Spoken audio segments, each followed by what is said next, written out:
you mentioned that one of the reasons you went to law school was because, Hmm. you know, you grew up in the age of seeing Claire Huxtable on TV. Hmm. And so that media representation made a difference for you.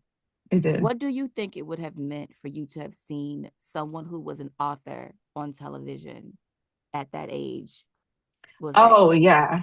I think maybe I might not have gone to law school. I don't think it ever occurred to me that something I love so much could be a career path for me. I didn't connect this kind of passion for reading and a viable professional life. That those connections were never there for me. And plus, I was reading these books during a time where they weren't publishing us the way they are now.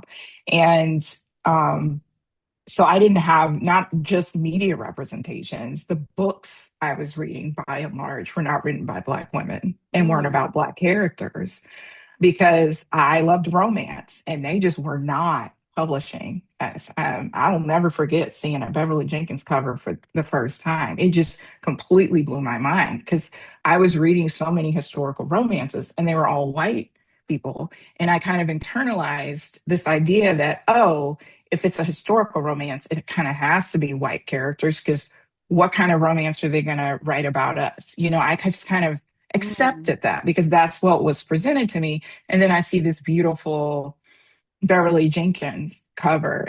What is this? And it just completely blew my mind and opened up so many possibilities for the type of stories that you can write about us. But there just wasn't much of that for me what was to your read first back then. Beverly Jenkins book that you saw? Oh my goodness. I am going to get the name wrong. I can see the cover, but I think it's the Storm. Tender as a storm. I can't remember the name of the book. Through the Like that Storm? Through the Storm. Yes, that original cover is so clear in my mind.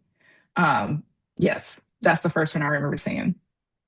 Okay. No, I asked that question, but even as I asked the question about, you know, the media representation, I don't Hmm. even, the only person I can think of who has been a Black female author on television is Golden Brooks's character Maya from Girlfriends. And that's Yeah. after she was Joan's assistant. Hmm. And it was kind of a like, it wasn't a joke, but it was kind of a joke because like she Hmm. wrote this like sassy Black girl self-help book that she Hmm. self-published, and then yeah. Yeah. No. And like you said that, and I didn't even remember that until you mentioned it, which is interesting that was what I never really thought about like their professions, I guess, when I was watching that. I think you're Yeah, more focused on like their personal life and all of that stuff. But yeah, you're right. So, yeah, that's the only one who I think who tried to be an actual author hmm. in TV, and even Hmm. just showing the difficulty of that. But even still, it was more about her personal life than it was about her career.